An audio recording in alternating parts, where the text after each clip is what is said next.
رفض موسيماني لنادي الزمالك، مفاجأة السعدي للنادي الأهلي، وحالة خالد علي في صن داونز للتحقيق، وشوبير يحرم الأهلي من أهم صفقاته، وعقوبة الكابتن سيد عبد الحفيظ. بالله عليك إذا عجبك الفيديو ما تبخل عليها باللايك والاشتراك وتفعل الجرس، وخير ما نبدأ بيه الصلاة على الحبيب.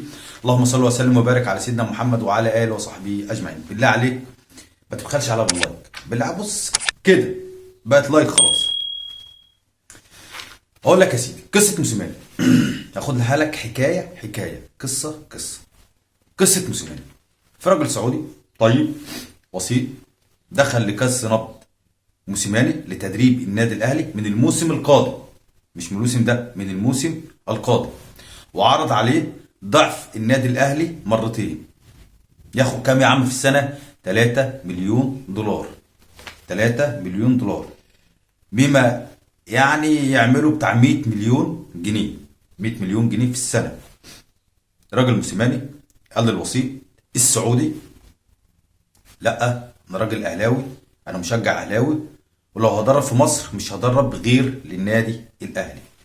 كم انت كبير يا موسيماني. عشان كده جماهير النادي الاهلي بتحبك.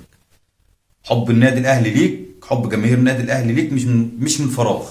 راجل قال له انا راجل اهلاوي، انا راجل اهلاوي مش هدرب في مصر غير النادي الاهلي، مع انه عرض عليه 3 اضعاف اللي كان بياخده من النادي الاهلي. حبيبي يا موسيماني، يا عم موسيماني، يا اللي بانجازاتك مخلينا لسه بنشارك في كاس العالم، يعني انجازاتك لسه بتخلينا نشارك في كاس العالم. خالد علي، راح لقصه خالد علي المنسق العام لفريق صن داونز، راجل محترم اهلاوي. خالد علي الراجل اللي بيطلع على الهوا بقاله 3 4 سنين، واللي عرفناه من خلال معرفتنا بنادي صن داونز الجنوب افريقي، الراجل ده اهلاوي واهلاوي قوي كمان، وبيطلع بتيشيرت النادي الاهلي، وراجل مصري، راجل مصري اهلاوي.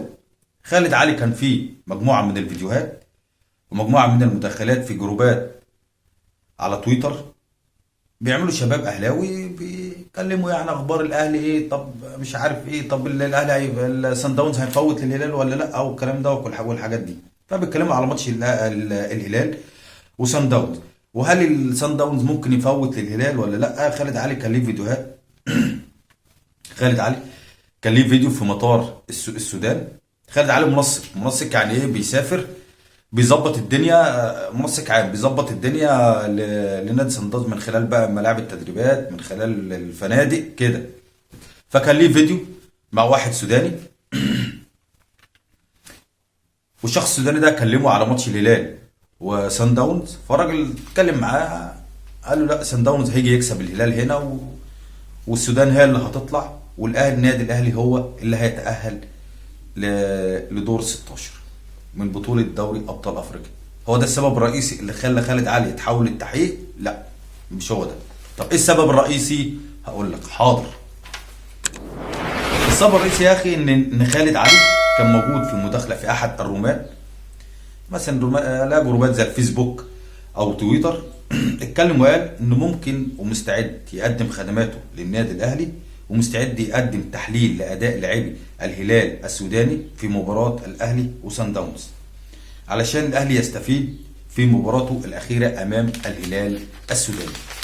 تمام كده؟ أقول لك تاني السبب الرئيسي، خليك معايا واعمل لايك بالله عليك. السبب الرئيسي إن الراجل قال أنا مستعد أقدم خدمات للنادي الأهلي، وأقدم تحليل أداء لفريق الهلال السوداني أمام صن داونز، والأهلي يستفيد في مباراته الأخيرة. هو ده السبب الرئيسي. طب ده كده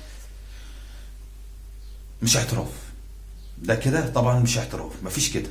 سان داونز قرر يجيبه من السودان واستدعائه لجنوب افريقيا للتحقيق معه، وموقوف لحين انتهاء التحقيق.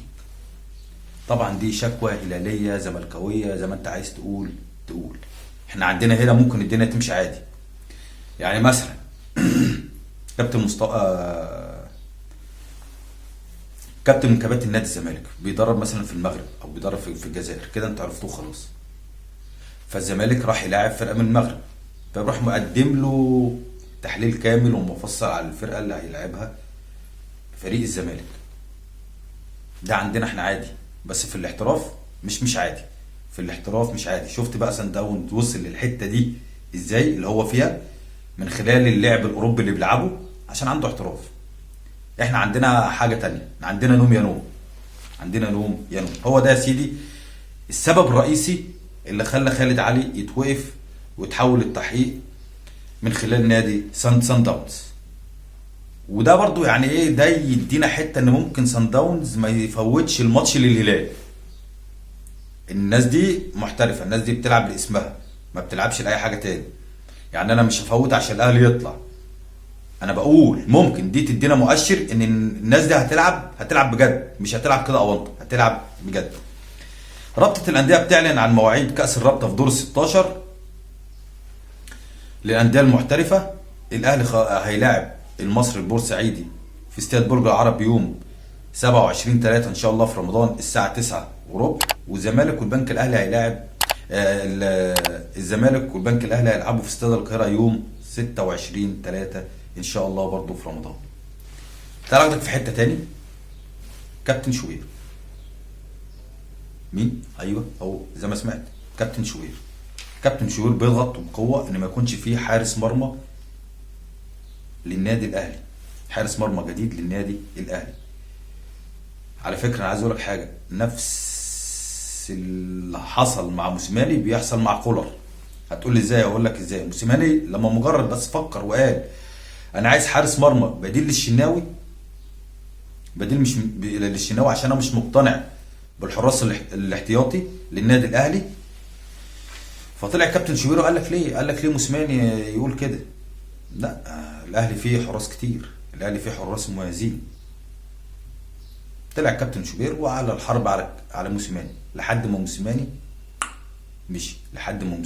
مشي، مارسيل كولر طلب اساس، طلب عادي، اساسي ورئيسي. يا جدعان بعد اذنكم انا عايز حارس مرمى، لان في جاب كبير جدا بين الحارس الاساسي والحارس الاحتياطي. مين الحارس الاساسي؟ محمد الشناوي، والاحتياطي اللي هو علي لطفي ومصطفى شوبير. راجل منزعج جدا، يعني قال لك في جاب كبير قوي يا جدعان، يعني في جاب كبير من محمد الشناوي والحراس الاثنين بتوع الاحتياطي. فالكابتن شوبير طلع في الراديو وقال لك ان الاهلي مش محتاج حارس مرمى، الاهلي عنده مصطفى شوبير، الاهلي عنده علي لطفي، الاهلي عنده مصطفى مخلوف، فالاهلي مش محتاج لحراس مرمى. وعلى فكره بقى في بند بين كولر والنادي الاهلي في العقد ان ممكن النادي الاهلي يخلص من كولر من غير اي شرط جزائي، من غير ما يدفع فلوس. وانا بقول لك اهو اللي حصل مع موسيماني هيحصل مع مارسيل كولر. اقول بقى ازمات بين الاهلي وكولر وسلم كولر لجمهور النادي الاهلي وخلي جمهور الاهلي يشتم فيه طبعا، والترجمه تروح لكولر، وكولر يقول لك خلاص يا عم انا مع السلامه، انا مش قد وجع القلب دوت. راجل بيطلب بحقوق. انا محتاج حارس مرمى. الاهلي مش محتاج حارس مرمى ازاي؟ هو يعني ايه يعني مستوى الشناوي متذبذب يا كابتن شوبير؟ ايه اللي انت بتقوله ده؟ ما التذبذب دوت بيخسرنا نقط بيؤدي الى خروج النادي الاهلي من البطوله الافريقيه، ان شاء الله ما يطلعش. يعني هو ده التذبذب اللي حضرتك بتقول عليه. ايه يعني متذبذب؟ التذبذب ده ممكن يخسرني دوري. لا، لازم أن يبقى عارف الشناوي ان في حارس مرمى وراه. لو في تذبذب كده مثلا 5%، لا انا اخليه 1%، عشان عارف ان ممكن حد يديني بالكتف، زي ما حصل مع عصام الحضري والكابتن نادر السيد. كابتن عصام الحضري والكابتن نادر السيد. كان عصام الحضري بيتدلع اول ما جه نادر السيد، كان عصام الحضري بيلعب وهو مصاب. شفت بقى؟ بيلعب وهو مصاب، عشان ما عارف نادر السيد لو خد مكانه شكرا. هو ده اللي ادى الى المستوى اللي احنا شفناه لعصام الحضري. وما احنا دلوقتي الشناوي ملوش بديل. هات لي بديل كده للشناوي. يعني انت ممكن توقف في ماتش القطن الكاميروني على اللطف، ممكن يبقى في كوارث. ليه؟ ما الراجل مش واخد بقى حساسيه المباراه، ومش واخد انه يقف. ده بقاله سنه مركوب، بقاله سنه نايم على امل انه يلعب. مره واحده تيجي تحطه في ماتش، معلش يعني تيجي تحطه في ماتش انت لازم تكسب فيه ولازم ما تتغلبش، وتيجي اللاعب لو مستواه يعني اهتز شويه ما هو ما بيلعبش، انت اللي بتظلمه. النادي الاهلي اللي بيظلم حراس المرمى. ما تدي يا عم الشناوي ودي لعلي لطفي ودي لمصطفى شوبير، اديهم عشان يبقى في حراس مرمى ورا محمد الشناوي. انا بقول لك اهو ممكن في ماتش القطن الكاميروني تلاقي علي لطفي كده، ما هو نايم بقاله سنه ولا سنتين، نايم ما بيلعبش. لو اديت له ماتش اونط، لا انت جاي تحطه في ماتش مهم. جايه تحطه في ماتش مهم. وانا بقول لك هو اللي حصل مع موسيماني هيحصل مع مارسيل كولر. الاهلي عمال يصدر ازمات، وقناه النادي الاهلي عمالين يصدروا ازمات لمارسيل كولر، وبيواجهوه بالجمهور، بيرموه للجمهور، بيرموه للجمهور. تعال اخدك في حته تاني كده. بيراميدز ولعب بيراميدز. نادي بيراميدز بيزاحم النادي الاهلي على جاكسون موليكا. احنا عارفين النادي الاهلي كان فيه مفاوضات النادي الاهلي من انتقال جاكسون موليكا من بكشتاش تركي للنادي الاهلي. فبيراميدز دخل في مفاوضات بقوه بقى. دخلوا، احنا عارفين بيراميدز ده شوال فلوس، دخل بقوه من اجل الفوز بخدمات جاكسون موليكا من بكشتاش تركي، وعرض عليهم احنا ممكن نديكم لاعبين في مقابل جاكسون موليكا يروح بالنادي بيراميدز. احنا عارفين ان الاهلي عرض عليهم ان نديلهم اليو ديانج واحنا ناخد 2 مليون دولار. يعني نديلهم، النادي الاهلي عرض هنديكم اليو ديانج المحترف بتاعنا وهناخد جاكسون موليكا وفوقيه كمان 2 مليون دولار. لا نادي بيراميدز قال لهم لا، احنا ممكن يعني شوف انت عايزين فلوس نديكم، عايزين لعيبه نديكم. فبكشتاش تركي عرض عليهم هناخد رمضان صبحي ولاعب تاني وفلوس، ولسه المفاوضات شغاله. النادي الاهلي بيخش في اي صفقه بتلاقي بيراميدز بيزحم، بيراميدز بيزحم. زي الصفقه برضه اللي كانت هتخلص في يناير، بيراميدز راح مزاحم النادي الاهلي ضيع منه الصفقه. ده ان دل على شيء بيدل على بطء الاداره في تخليص الصفقات، بطء اداره النادي الاهلي في تخليص الصفقات. تعال اخدك يا سيدي في حته كمان، قصه حلوه كده. يعقوب السعدي الاعلامي الجميل الاماراتي المحب للنادي الاهلي من غير اي حاجه، المحب للنادي الاهلي من غير اي حاجه. يعقوب السعدي بيحاول انه يقدم حاجه للنادي الاهلي. قلت لك امبارح ان في مفاوضات في كاس نبض بين بن شرقي والنادي الاهلي، بين وكيل بن شرقي والنادي الاهلي، واللاعب مرحب وادى الموافقه وقال لك ماشي يا عم انا ممكن اجي النادي الاهلي. المفاجاه بقى ان الاعلام الجميل يعقوب السعدي المحب للنادي الاهلي من غير اي حاجه، من غير اي حاجه ومن غير اي مصلحه، قال لك انا ممكن اقدر اقنع نادي الجزيره الاماراتي، نادي الجزيره الاماراتي انه يسيب بن شرقي للنادي الاهلي مقابل ايه بقى؟ مقابل احد لاعبي النادي الاهلي المحترفين. خد بالك عشان ممكن واحد يجي يقول لك ايه محترفين يبقى عايزين قالوا جنج. لا، المحترفين اللي الاهلي هيستغنى عنهم، او اللاعبين المحليين اللي الاهلي هيستغنى عنهم.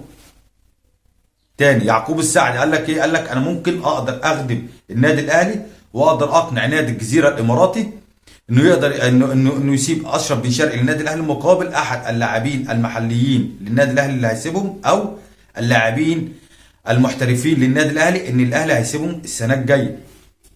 والموضوع كله في ايد مارسيل كولر. لو وافق يعقوب السعدي هيدخل ويخلص الصفقه خلاص، هيخلص الصفقه خلاص. شفت الناس اللي بتحب النادي الاهلي من غير مقابل؟ مش زي عندنا هنا لازم مقابل، لازم مقابل. شايفين اللي ما بيشتغلش في النادي الاهلي شغال في التلفزيون عمال يشتم في النادي الاهلي ويشتم في الكابتن محمود الخطيب. ليه؟ عشان ما بيشتغلش في النادي الاهلي. اهو ده بقى كده واحد كده مش محب للكيان ولا الكلام ده، لا ده واحد عايز يشتغل جوه النادي الاهلي. لو شغال جوه النادي الاهلي هتلاقي التصريحات مختلفه تماما.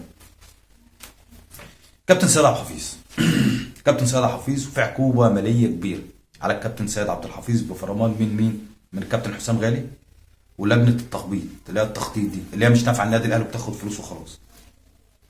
الناس شايفه ان في مشاكل داخل اوضه اللبس للنادي الاهلي، داخل اوضه اللبس في النادي الاهلي خلال الفتره الاخيره. وفي لعيبه كده شايفه نفسها حبتين ثلاثه، في لعيبه شايفه نفسها فعلا، في لعيبه في النادي الاهلي شايفه نفسها.